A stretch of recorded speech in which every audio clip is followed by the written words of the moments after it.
할렐루야.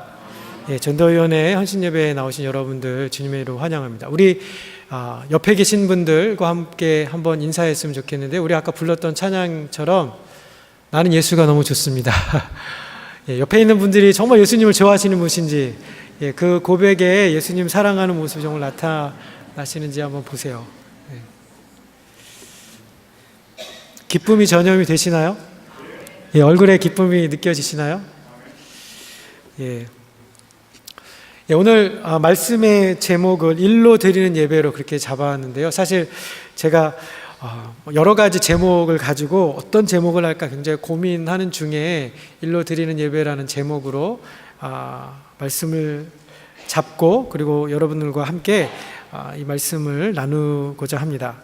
종말의 시간을 살면서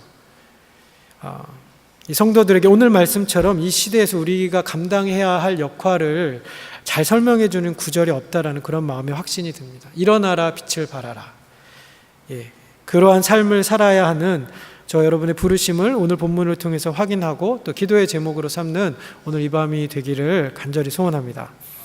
자, 오늘 선지자가 일어나서 1절에 일어나서 빛을 발하라, 일어나라 빛을 발하라 명령문으로 말하고 있는데, 그것에 대한 이유를 다음 단어가 이어주고 있습니다. 이는이라고. 이는, 이 뒤에 저를 설명해주는 접속사가 나오고, 빛이 이르렀고 여호와의 영광이 내 위에 임하였다.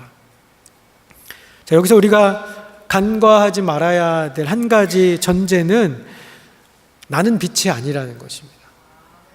우리는 스스로 빛을 낼 수 없는 사람들이에요. 그렇지만 우리가 빛을 받으면 빛 대신 주님이 우리 삶에 찾아오시고 영광을 비추어 주시면 우리가 그분의 빛을 전달하는, 그 영광을 드러내는 존재가 될 수 있다는 것입니다.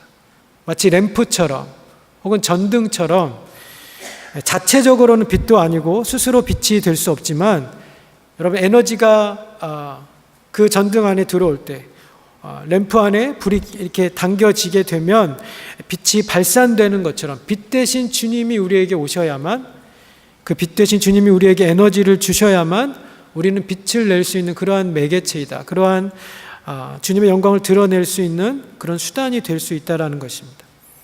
내가 빛이 아닌데 내가 빛인 척 자신을 과장하거나 포장해서는 안 될 것입니다. 자신을 높여서도 안 될 것입니다. 빛은 주목을 받기가 굉장히 쉽기 때문에, 빛이 있는 곳에 사람들의 시선이 가기 쉬운 것처럼 빛에 사람들의 시선이 모여지기 쉬운데, 우리가 오늘 본문을 통해서 기억해야 될 첫 번째 진리는 나는 빛이 아니라는 거예요. 그러나 빛 대신 주님이 내 안에 임하실 때 나는 빛을 전달하는 그런 매개체가 된다는 것입니다. 자, 오늘 본문을 통해서 또 하나님께서 주신 두 번째 포인트는 우리의 믿음이 공개적이어야 한다는 거예요. 자, 빛이 우리에게 이르렀기 때문에 일어나서 빛을 발하라고 했습니다. 제가 여기 뭘 준비했는데요. 뭐가 준비되어 있을까요? 사과는 아니고요. 플래시입니다. 잠깐 조명을 좀 꺼주시겠어요? 굉장히 어둡죠? 제가 굉장히 무서운 사람으로 보여지는데, 빛이 꺼져 있으니까요, 조명이 꺼져 있으니까 이 플래시의 전등이 훨씬 더 여러분에게 밝게 비춰지죠. 빛은 본질상 여러분 어둠 속에서 드러나고 이렇게 보여지게 되어 있습니다. 어둠 속에서 더 잘 드러나게 되어 있죠. 이 말씀이 우리에게 주는 메시지는 우리의 믿음이 삶에서 이렇게 드러나야 한다라는 것이에요. 빛 조명을 켜주시면 감사하겠습니다. 여러분, 내가 믿는 사람인지, 내가 하나님 믿는 사람인지 자연스럽게 우리의 삶에 보여져야 한다라는 거예요. 자, 한번 따라해 보실까요? 믿음은 공개적인 것이어야 한다. 여러분은 내가 믿는 사람임을 사람들 앞에 드러내십니까? 만약 드러내지 않는다면 드러내지 않는 이유는 무엇인가요? 내가 내 종교를 드러내므로 기독교를 믿는 사람들에 대한 어떤 일반인들이나 혹은 다른 종교인들의 부담스러운 혹은 부정적인 시선이나 평가 때문인가? 아니면 내가 기독교인으로 드러나는 것으로 인해서 나에게 혹시라도 있을지 모르는 어떤 불편함이나 희생이나 어떤 대가를 지불해야 하는 그러한 것들 때문인가? 그런 희생 때문인가? 아니면 드러냈다가 내가 예수님 믿는 사람이라는 것을 드러냈다가 행여나 나의 잘못된 행동으로 인해서 하나님이 평가절하되시거나 내가 믿는 기독교가 욕을 먹게 되는 것이 두려워서 나는 그렇게 드러내지 않고 살아가는 사람인가? 여러분, 이유가 무엇이 되었든지 간에 우리의 믿음은 삶에서 드러나야 하고 우리의 일터에서 우리의 믿음과 일이 그렇게 통합되어져야 할 것입니다. 우리가 예수님의 빛을 가진 사람들이기 때문이에요. 우리 파워포인트 잠깐 말씀을 보여주셨으면 좋겠습니다. 우리 한번 같이 읽겠습니다. 누가복음 8장 16절 말씀인데요. 시작. 누구든지 등불을 켜서 그릇으로 덮거나 평상 아래에 두지 아니하고 등경 위에 두나니 이는 들어가는 자들로 그 빛을 보게 하려 함이라. 여러분, 등을 켜놓고 랜턴을 켜놓고 그 앞을 가리는 사람은 없습니다. 불을 켜놓고 가릴 거라면 불을 킬 이유가 없는 것이죠. 전등을 사용할 이유가 없는 것이죠. 하나님께서 저와 여러분을 세상에 두신 것은 땅에 있는 어둠과 만민을 가리고 있는 캄캄함을 거두어내도록, 어둠을 쫓아내도록 하기 위해서 이 세상에 부르시고 놓으신 것입니다. 여러분, 세상에는 빛을 보여주는 것이 필요합니다. 또 빛을 주신 그 빛 대신 주님을 우리가 보여주기 위해서도 우리가 세상에 거하는 이유라고 우리 베드로전서 2장 9절에 그렇게 이야기하고 있죠. 오직 너희는 택하신 족속이요 왕같은 제사장이요 거룩한 나라요 그의 소유된 백성이니 이는 너희를 어두운 데서 불러내어 그의 기이한 빛에 들어가게 하신 일을 아름다운 덕을 선전하게 하려 하심이라. 하나님의 덕을 선전하기 위하여서. 그런데 빛이 된 우리가, 하나님의 빛을 받은 우리가 그 빛을 반영하지 않고 그것을 가린다라는 것은 우리를 부르신 하나님의 기대와 하나님의 요구를 부정하고 막는 것입니다. 다음 슬라이드 볼까요? 마태복음 10장 32절, 33절 말씀입니다. 우리 같이 읽겠습니다. 시작. 누구든지 사람 앞에서 나를 시인하면 나도 하늘에 계신 내 아버지 앞에서 그를 시인할 것이요 누구든지 사람 앞에서 나를 부인하면 나도 하늘에 계신 내 아버지 앞에서 그를 부인하리라. 여러분, 때때로 우리의 연약함과 부족함으로 인하여서 우리가 예수님의 모습을 보여주지 못하는 그러한 선택과 그러한 언행들을 사람들에게 보일 것입니다. 그럴 때는 우리가 잘못된 행동을 고치고 사과하고 고백하고 회개해야 하겠죠. 그것에 대한 책임을 지어야 하겠죠. 그렇지만 내가 내린 잘못된 선택 때문에 기독교가 욕을 먹고 하나님의 이름이 땅에 떨어질 수 있기 때문에 내가 빛이 아닌 것처럼, 내가 빛을 가지고 있지 않는 것처럼, 나에게 빛이 없는 것처럼 내 영적인 정체성을 여러분 이렇게 가리고 그렇게 살아간다면 그런 나의 행동과 이유를 정당화할 수가 없습니다. 사람들 앞에서 빛을 가리는 것은 사람들 앞에서 빛을 받은 자신의 정체성을 부인하는 것이고, 그것은 우리가 방금 읽었던 이 말씀처럼 내 안에 계시는, 우리 안에 계시는 그 빛 대신 주님을 부인하는 것입니다. 다음 사진을 좀 보여주셨으면 좋겠는데요. 저 물고기의 이름이 유리맥이라는 그러한 물고기입니다. 아열대 지방에 살고 있는 그러한 열대어인데요.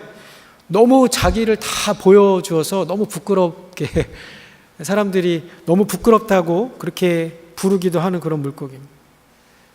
다음 슬라이드 볼까요? 왼쪽에는 여러분 보시는 왼쪽에는 유리 문어라는 그러한 생물이고요. 오른쪽에는 유리 오징어예요.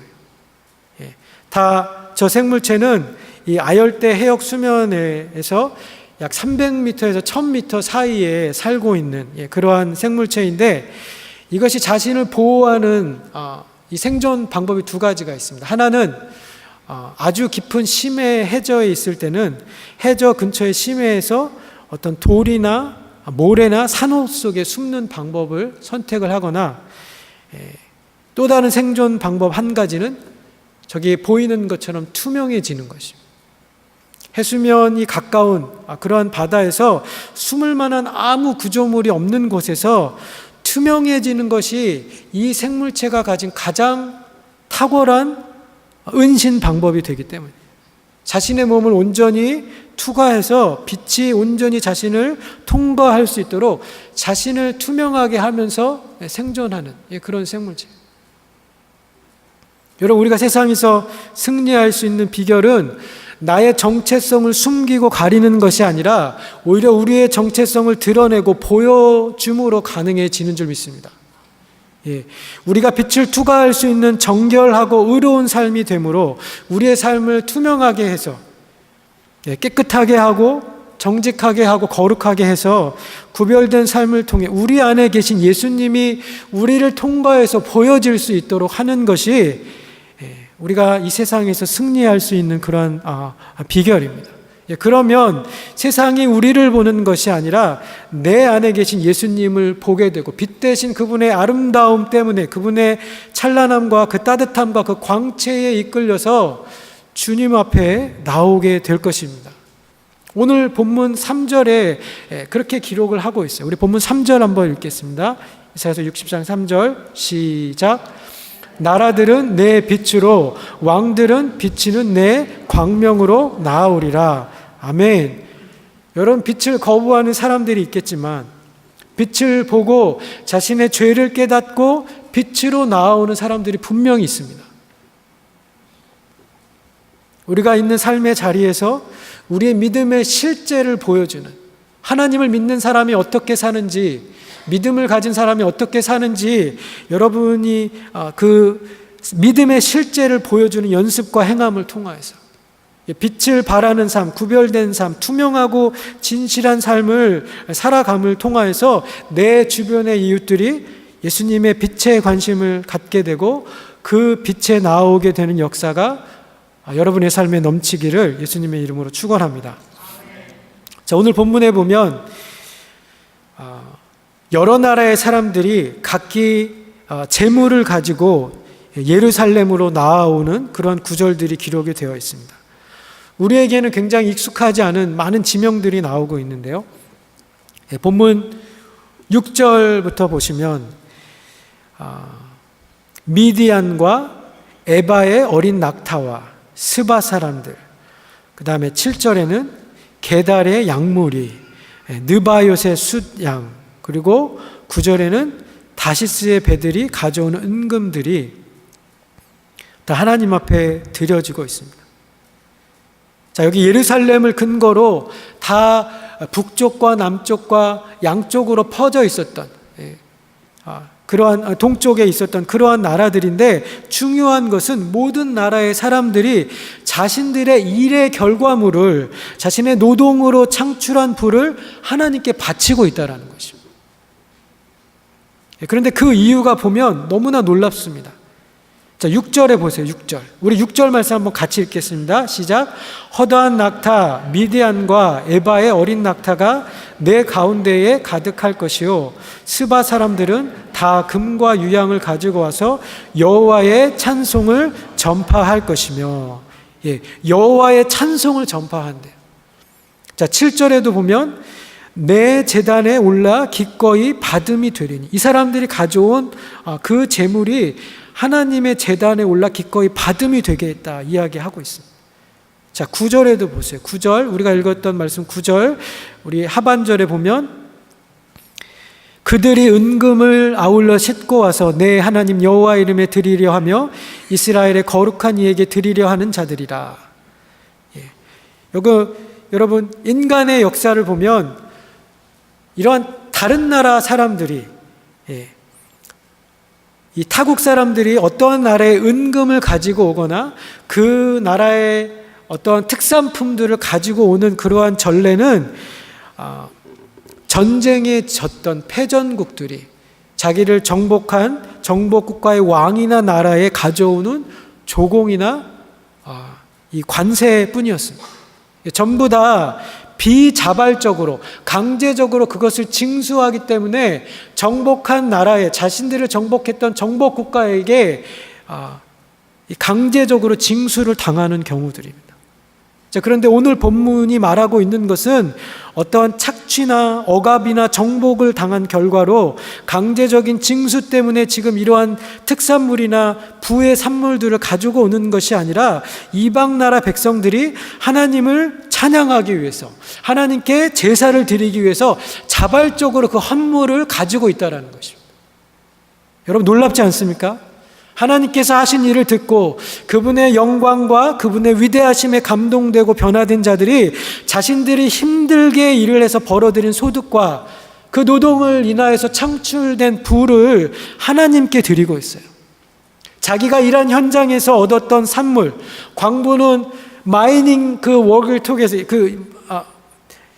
이 광산업을 통해서 금과 은을 채취를 하고, 또 목자는 낙타와 수량과 양의 새끼를 이 축산업을 통해서 거기에서 얻었던 열매를 하나님 앞에 드리고 있는 것입니다.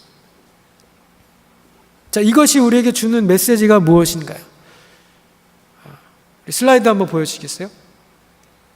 우리가 같이 한번 읽겠습니다. 시작. 우리가 일을 하는 목적은 하나님을 위한 것이어야 한다.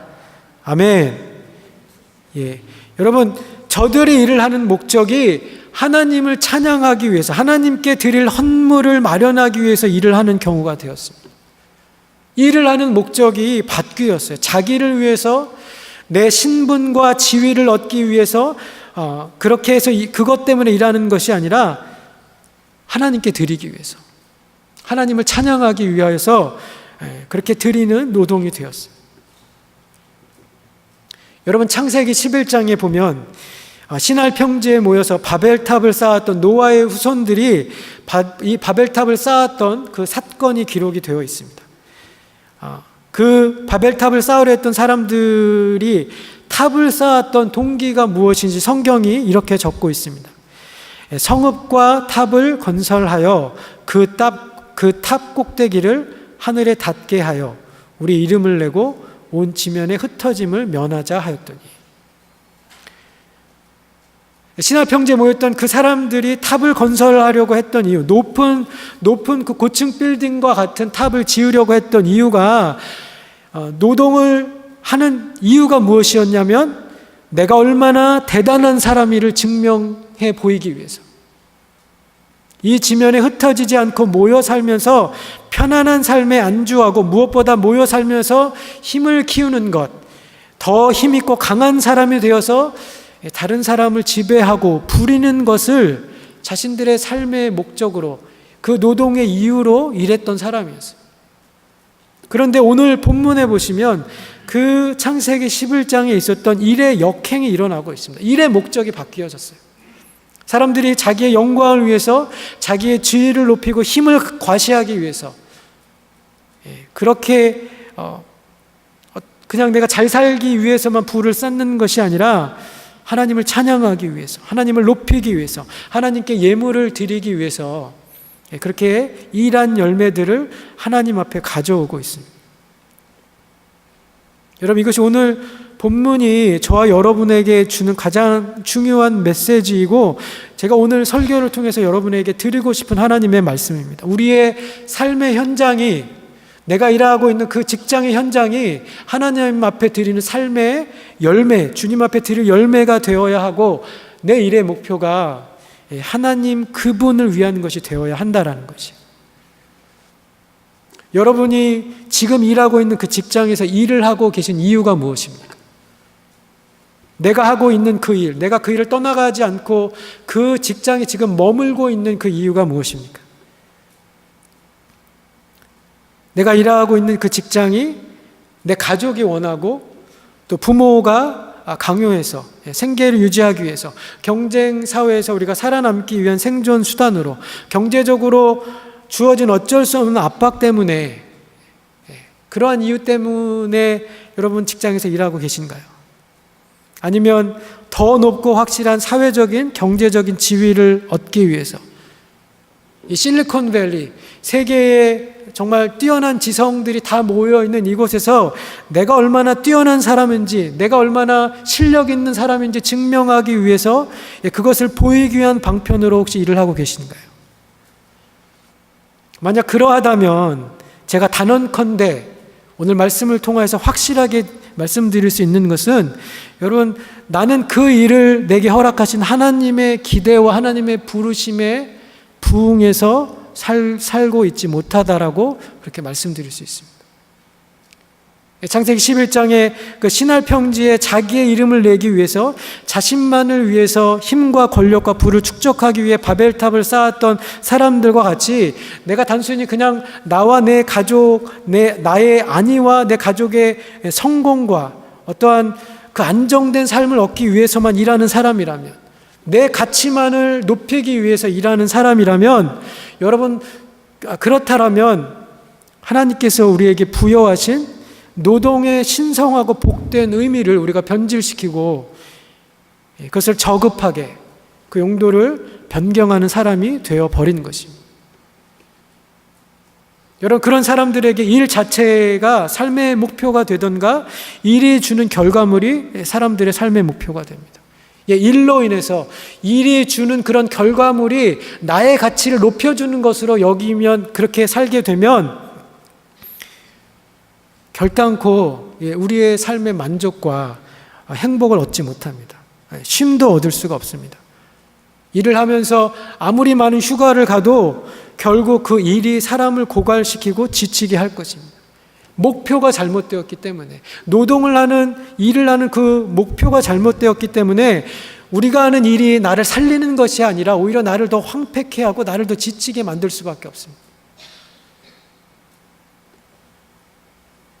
그렇다면 언제 우리가 하는 일이 의미를 가지게 될까? 언제 우리의 노동이 참다운 가치를 얻게 될까?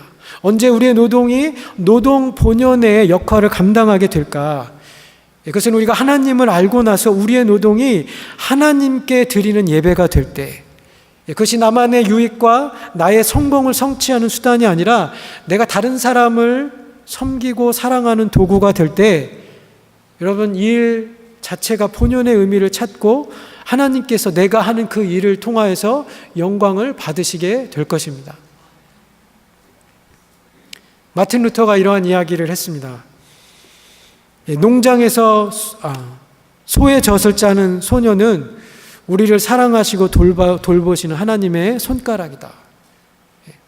중요해 보이지도 않고 하찮게 여겨지는 그 소의 젖을 짜는 그 소녀의 일이지만 그 일을 통하여서 하나님은 그분의 피조물들을 먹이시고 또 보호하시고 그녀를 통해서 하나님의 사랑이 사람들에게 증거되도록 하나님의 사랑이 흘러가도록 사용하시는 하나님의 손가락이라는 것. 여러분 그런 의미에서 하나님 앞에 가치가 없고 덜 중요한 노동이라는 것은 없습니다. 우리가 어떤 직업을 구분할 때 화이트 칼라 혹은 블루 칼라라고 그렇게 구분을 하고 또 사람들이 선호하는 직업은 페이가 더 많은 직업 혹은 베네핏이 많은 직업, 그런 직업을 사람들은 좋은 직업이다라고 그렇게 이야기하지만 하나님은 그러한 직업의 구분을 두지 않으십니다. 예수님은 이 땅에 블루 칼라의 직업을 가지고 오셨어요. 두뇌를 써가면서 일하는 엔지니어나 법정에서 의뢰인을 변호하는 변호사나 그리고 거리에서 아스팔트를 깔면서 힘들게 일하는 건축업자나 또 막힌 하수구를 뚫거나 청소를 하는 사람들도 다 하나님께서 그분의 백성들을 돌보시고 보호하시고 사랑하시는 하나님의 손길들입니다. 그런 의미에서 우리가 가진 직업은 하나님 앞에서 다 중요하고, 그래서 우리가 하는 우리가 그 일들을 성실히 감당할 때 여러분의 그 직업의 현장에서 하나님이 영광 받으시고 또 우리의 그 일을 통해서 주님이 이 세상을 먹이시고 공급하시는 것입니다. 자, 오늘 이 말씀의 결론을 보여주는 성경 구절인데요. 우리가 마지막으로 같이 읽도록 하겠습니다. 우리 함께 읽겠습니다. 시작. 너희가 먹든지 마시든지 무엇을 하든지 다 하나님의 영광을 위해서 하라. 할렐루야. 예. 여러분, 내가 내 직업에서 하나님을 드러내는 일을 하는 방법이 무엇인가? 예. 여러분이 하시는 일을 잘하는 것입니다. 예. 여러분에게 맡긴 사람들에게 눈가림으로 대충대충 게으르면서 하는 것이 아니라 최선을 다하여서 성심을 다하여서 충성스럽게 하는 것이에요. 그래서 가장 잘하는 사람, 내가 이 일을 맡길 때 가장 신뢰할 수 있는 사람, 내가 저 사람에게 일을 맡기면 저 사람 가장 잘할 사람이라고 그렇게 사람들에게 신뢰를 받는 사람이 되어야 합니다. 무슨 일을 하든지 우리가 하나님의 영광을 위하여 나의 서비스를 받는 분이 궁극적으로 우리 하나님이신 것, 하나님을 위해서 하는 예배, 하나님께 드릴 예물을 드리기 위하여서 오늘 본문의 이방의 백성들이 하나님 앞에 그렇게 헌물을 드렸던 것처럼 여러분도 삶의 자리에서 하나님 앞에 드릴 예물을 준비하기 위해서 여러분의 삶의 자리에서 예배자의 삶을 살아가시는, 또한 그렇게 하나님 앞에 삶의 현장의 열매를 드림으로 전도와 선교하시는 하나님의 사람들이 되시기를 예수님의 이름으로 축원합니다.